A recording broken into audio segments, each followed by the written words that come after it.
What's good, YouTubers? Pokefans Unite, Gib The Great here, back with another episode or session of Pokemon X Wi-Fi Wednesdays. In this session, you guys, this is week 5, which means we have to come up with a new team for us to combine with 2 other team members for week 8. So, we have our team here on screen, which I shall show you in a second. But what you can see up here is our first member, Greninja. With protein ability, powering up those differences of extra sensory, surf, ice beam and dark pulse, holding the razor claw, hopefully get a couple of critical hits in the process. Our next member is our Medicham with Side Shock, Brick Break, Thunder Punch and Ice Punch. He is holding the Medicham out with pure power just to power up that attack.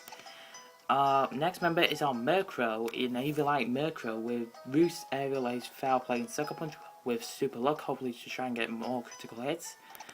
Our fourth member is our Blaziken with Flare Blitz, Brave Bird, High Jump Kick and Baton Pass. He's holding a Flame Plate because I didn't get an event Torchic unfortunately, but he does have Speed Boost which is always very good. Our fifth member is our Goodra with Dragon Pulse, Ice Beam, Thunderbolt and Sludge Bomb with the Sap Sipper ability. He's not holding any items in the minute, but he will get leftovers eventually.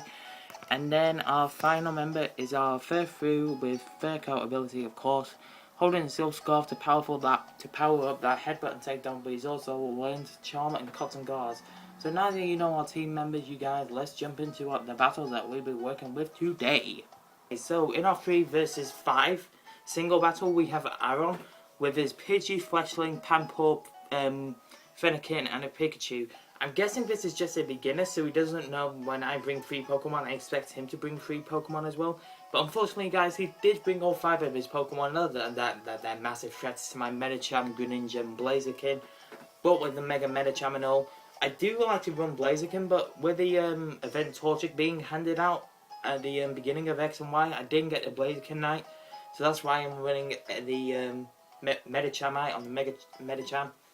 But without further ado, guys, let's head into the battle and we'll talk about it as we speak. So as I say, you guys, this is like a beginner to Pokemon. He must have started the game like a couple of days ago or something. That's probably why he's got such weak Pokemon. But he goes out into his Pikachu first. So as I say, I did allow him to bring all of his Pokemon. So I go out into my Medicham first, pop off the Mega Evolution right off the bat because I don't want my Medicham to die if this is like a Pikachu that he's trained up. But he goes for the Thunder Shock, that that is like 30 base special power. So I'm guessing this is like a Pikachu that he caught in Santorini Forest. But amazingly, the Shy Shock does not kill it. I thought the Shy Shock would have killed it. But I do go for the Brick Break right here. While the Pikachu's not doing any damage to me at all, that I don't have to worry about, I can just easily kill it with a Brick Break. So he goes out into his Pidgey, you guys.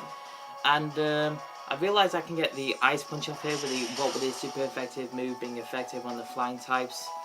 So you know what, the Pidgey is down. There's no real reason why I shouldn't lose this battle. Honestly, I would be very worried if I lost this battle just to just to 5 Pokemon who haven't even evolved. So we go for the Thunder Punch on the Fletchling here, critical hit, like it mattered. So the Fletchling is down. He's only got 2 Pokemon left. One being his Pampor and the other being his Fennekin. I was just trying to remember what Pokemon he had then. So the Pampor is down and he goes out into his last Pokemon, which is his Fennekin, of course. And I realised that I don't know why I went for the Thunder Punch. Just probably because I can get the move right there. But yeah, you guys, that is Aaron with his 5 Pokemon. I don't like fighting beginners because they're new to the game, and when you challenge them to a Wi-Fi battle, you expect them to win. It's like when you face with a team of Medicham, Greninja, and Blaziken, you have high hopes. But it's not like you're going to say, oh my god, I'm going to win, this team is rubbish. It's just like, I want to go easy on him, but I also want to get the job done, if you guys know what I mean. So, hopefully, Aaron, if you're watching this, I do have a series in which I can help you, beginner's guide to Pokemon. All my playlists will be in the description, guys, as always, so you can check them out. But, Aaron, if you're watching this, go check that out and see if that helps you in the future. So our next battle, you guys, is with, not that one, is with Suhing. If that's how you pronounce your name, I don't know. But Suhing has a Lapras, a Delphox, an Aggron, a Gardevoir, a Mewtwo, and a Xerneas. So I can probably predict how this battle is going to go.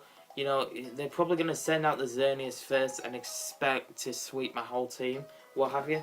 But I honestly can't remember how this goes, guys. As I say, the additional members of my team are Goodra, Murkrow, and Furfrou, along with the Blaziken, Greninja, and Medicham, obviously. Without further ado, guys, let's head into this battle as I talk you through it as well. So the last battle you guys I forgot to mention was a 6-turn battle. This one is a 18-turn battle, obviously. So he's gonna she's gonna send out the Xerneas, just as I predicted. I don't know why I went out into the Goodra. I was hoping that hopefully he could take a Moonblast if she sends out the Xerneas. He does. But we go into the Sludge Bomb. Hopefully, I'm desperately trying to get the poison off. A critical hit as well, which is always very nice. And we do get the poison off. So that's what I was hoping for. And at this point, you guys, I feel like she's going to swap out, and she does. So I was predicting that. And if she didn't swap out, then that would have been one dead Goodra. She does go out into her Nebula, which is her Mewtwo. I go for the Thunderbolt. I don't know why. Probably just a general move that hopefully I could get the paralysis off or something. So she's going to Mega Evolve her Mewtwo into a Mewtwo X. So, yeah, there we go, you guys. So the Mewtwo's going to go for an Aura Sphere, which of course is going to kill me. In this, actually, you guys, I need to mention, in this battle, I only have one set of leftovers, and I forgot to swap that from Murkrow from my, not Murkrow, Ninjas from the week before onto my Goodra. But what this Ring makes a mistake with the Psychic moves being effective on the Dark types. She doesn't realise that, so my Murkrow can kill the Mewtwo with a one foul play right there. So she goes out into her Aggron, so I realise, okay, there's nothing much I can do to the Aggron, so I may as well go into my Greninja or something. Or I go out into my Furfrou because I do realise that maybe this is a Pokemon I can sacrifice without a Fur Coat ability, making physical moves half as effective. So go for the Charm, and then what that does is, I think next turn that forces her out into another Pokemon. So yeah, with that Charm being there, she realises that Aggron can't do anything. So she goes out into a Mars, which is a Delphox. I realise that she could just swap out, so I go for the Cotton Guard, raising my defence. But with Delphox being a special attacker, that's not going to do anything. So Furfrou has high special defences. I do go for the takedown, but I do miss, unfortunately. And next turn, that is a dead Furfrou. So I didn't realise I was going to sweep out with Furfrou. I was just going to use him as a sacrifice, just so I could get through the battle in the next move, you guys. So I do go for the Sucker Punch on the Delphox with my Murkrow. Take it down to at least half damage, which is always very nice. Delphox gets the Fire Blast off, unfortunately. I do live because I do have the EV Light attached to me, which does raise my defense and special defense. I would have used a Hunch Crow, but that means I wouldn't have used the I couldn't use the EV Light, so I decided to just keep it in Murkrow. What was I going to say? Oh yeah, so she swaps out into her Aggron. I was expecting her to keep her Delphox in. That was a nice play for because I did go for the Sucker Punch, but because it failed, I did no effect there, and the burn killed me. So I got into my Blaziken here, quite effective with the high jump kick, and that is a dead Aggron. So at this point, you guys, I think I have 4 Pokemon alive. She has 2 or 3. Anyway, guys, she goes out into a Lapras here, so which is Water Ice, as I say. So high jump kicks is going to be effective, but with Ice being weak to fighting types. So down goes the Lapras. I get more speed boost with Blaziken. Blaziken is a good Pokemon to raise speed boost like Ninjask, but it doesn't have high speed as Ninjask, so I realise there's no point. Just go for offensive moves like Flare Blitz, High Jump Kick and Brave Bird, along with a Baton Pass just in case. So I go for the Flare Blitz just for a stab move on the Gardevoir. It's dead with that, and yeah, I get my speed boost up, you guys. This is turn 16. That was turn 16 of 18. So her Xerneas, I think, is her last Pokemon. Oh no, I think there's one more after that actually. So I go for the Brave Bird. Hopefully, if that doesn't do enough, the poison should kill it. But I think it does do enough, and the Xerneas is down. So she only has one more Pokemon left. I think being her. Oh my god, I really should know what the Pokemon she has down. I can't remember. So she goes on to a Mars, which was a Delphox, as I remembered, because I didn't actually kill it. So I do realise there's nothing I can do what with a Flare Blitz and a high jump kick, so I go for the Brave Bird again. And the Delphox is down, you guys, so recoil damage is not going to kill me, because I am at high health. And yeah, suing you, that was a great Pokemon battle. I really did enjoy that Pokemon battle, you guys. But yeah, I didn't expect the, I didn't realise that if she had known Mewtwo couldn't hit Murkrow with a psychic type move, and then if maybe she used Aura Sphere, she could have like killed my Murkrow. What with a big neutral damage, I don't know, because I had the Ether like on me. But yeah, you guys, what with that failed move, that definitely changes the battle entirely, you guys. So yeah, Suhin, good battle, well done there. And we shall head into our final battle, guys, which is our 6 vs 6 double battle against Jonathan here. Now, what I noticed about Jonathan when I was looking at his team was that he has a rock-type team. He's like doing a rock Wi-Fi gym. So he has a Shuckle, a Bastiodon, a Diancie. I want a Diancie, a Cradillily, a Rhyperior, and a Tyranitar, you guys. So when I was looking at this team, I realised that my Blaziken is weak to rock, obviously, but then I could hit it with couple of high jump kicks. My Greninja knows. Does it know Surf or Scald? Anyway, you guys, that is super effective against rock. And then I was just hoping that my Medicham could stay alive to serve as an additional purpose as well. But anyway, you guys, let's head into this battle and see what happens. So what I can say, guys, is that this is a 31 turn battle, so this is going to be a long battle. But yeah, you guys, when you see what happens at the end, you realise why there's just a sudden end. We did eventually run out of time, but I'll tell you guys why in later on. So he sends out the Rhyperior and the Tyranitar. Tyranitar does, of course, get the Sandstream up, which is going to damage my Pokemon, but not damage his, being his own rock. So he pops off the Mega Evolution with the Mega Tyranitar. As I say, he does send out the Tyranitar on the Rhyperior first. I go for the Ice Beam on the Rhyperior. Yeah, I do. What with it being a ground type? I want to say it's a ground type, but yeah, I go for the high jump kick on the Tyranitar. Does kill it, fortunately, because that was one thing I was worried about, the Mega Evolution Tyranitar there. But he goes to the Power Punch with his Rhyperior, try and get his attack up. It was a critical hit as well, which is why it did so much damage, because you know Rhyperior doesn't have that much of a attack bonus on it. So Blaziken and Greninja are going to get hit by the Sandstorm. And the Blaziken does get the speed boost up, as I say, in the last battle. So he goes down into his Diancie, and at this point I realise that I have to keep it, so I have to do some decent damage to this Diancie while predicting it. So Diancie's got a red card equipped to it, which is going to swap out my Pokemon if I do damage it. So out comes my Murkrow by automatic. So I high jump kick the Rhyperior. It does about half damage, I'd say. Diancie's going to set up with some Calm Minds. So it's going to try and get set up for some special type moves. As I say, Rhyperior does go for the Power Punch, but with my Eviolite Murkrow, that is going to do nothing to me. So Blaziken is going to get hit. Blaziken and Murkrow are going to get hit by the Sandstorm. And while Blaziken's getting more speed boost up, you guys, I'm just setting up really. So I get the high jump kick on the Diancie, because with that setup, I do realise that could be fatal to my team. So I kill the Diancie with some neutral damage. I foul play the Rhyperior, what with their attack bonuses.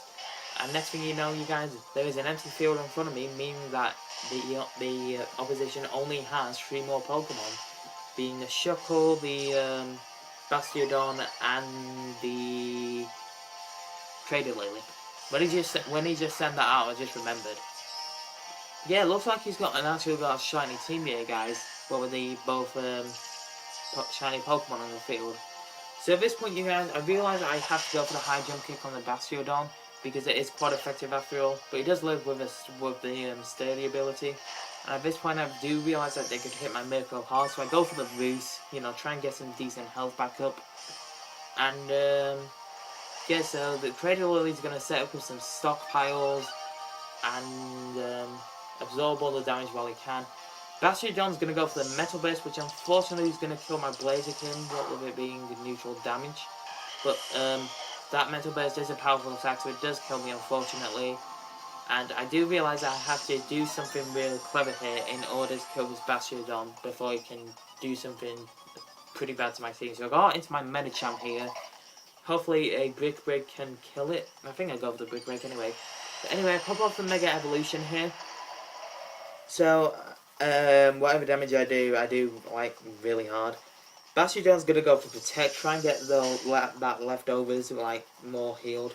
I go for the Foul Play on the Bastiodon unfortunately, and I also go for the Brick Break on the Cradle Lily. But because of that stockpile setup, it's gonna do only half, and then Cradle Lily's gonna set up more stockpiles. Well, with Cradle Lily not being an offensive Pokemon at all, it's just gonna set up. And I don't think, if I can remember, Cradle Lily does not have any offensive move. I think it's only got Sludge Bomb, if I can remember. So they've both got leftovers, trying to heal up that health back while they can. But the Bastiodon's trying to go for a double Protect. Unfortunately, it does not work. What with you using Protect only once. I go for the Foul Play on the Cradle Lily, try and get some decent damage while I go for the Brick Break on the Bastiodon. Realising that if he did go for Protect, it would fail again. So there you go, you guys. He's only got 2 Pokemon left. One being his Cradle Lily and one being his Shuckle. But the Cradle Lily does no recover. So with that stockpile recover setup, this is going to be a long battle, as you can see, you guys. And yeah, he's going to go out into his Anteaters, which is his Shuckle, as I do say. So I go for the Foul Play on the Cradle Lily, try and get some more. Oh no, on the Shuckle, sorry. Because I do realise that Shuckle has got high defensive. And I think what I was expecting was the opponent to use Power Trick, but he's got Shell Smash, which does the opposite to a Shuckle. Instead of lowering your defense and your special defense, it actually raises it. So your attack, special attack, and speed are going to be harshly fallen instead of the opposite reaction, I should say. But yeah, the opponent does have leftovers, and with that Ingrain on the Cradle Lily, you guys, this is going to be a long battle. So I'm just going to skip this forward because all it is just me trying to attack the Shuckle and kill it and what have you. So I'm just going to skip forward here because there's really nothing much we can do here. I think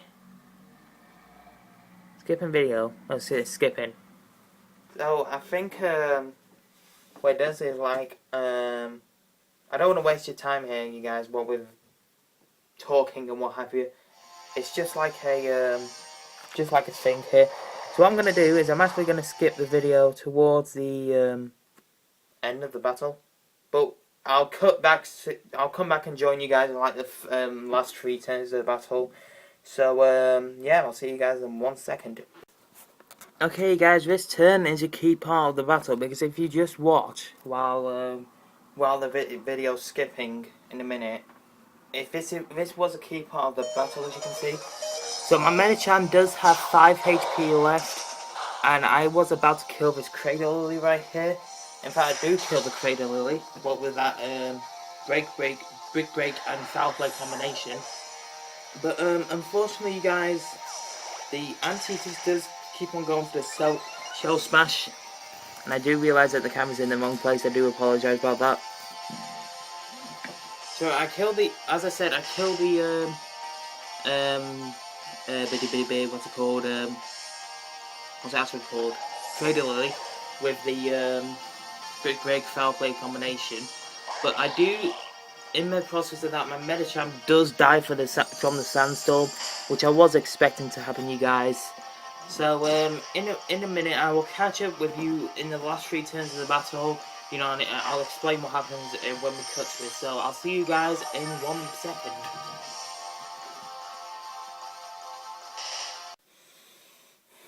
Okay guys, we are back, and this is turn 29 of 31, so it is the last 3 turns of the battle.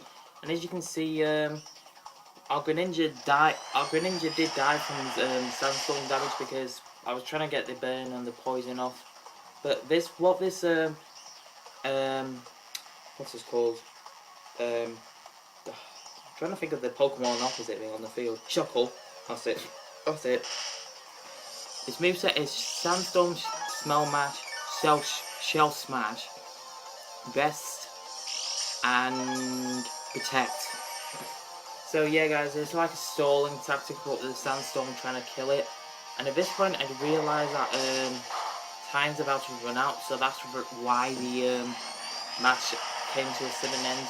But at this point here, I was desperately trying to get the burn and whatever. But as you can see here, he has set the Shell Smash, meaning I can't do anything. And then the Sandstorm does subside or disappear. So yeah, this was the final turn, you guys. And coming up here, and yeah, as you can see, everyone is at health. Everyone is at health, and yeah, really, the battle just ended. So it was kind of like a stalling tactic that didn't work, because in the battle it eventually did end up as a draw.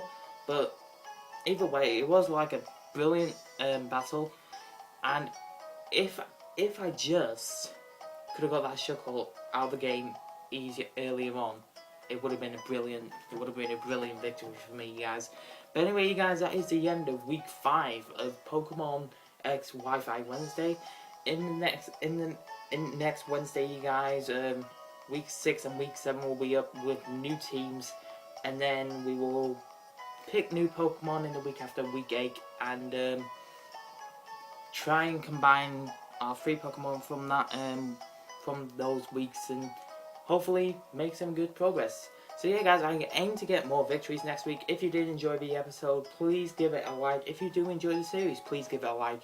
You know, your support means a lot to the channel, you guys. It is unbelievable. Subscribe if you're new, comment with your favourite Wi-Fi team or something, and then comment with some feedback as well. But you guys have been amazing. Thank you so much for watching. PokeFans Unite, Gib The Great here, and I'm signing off.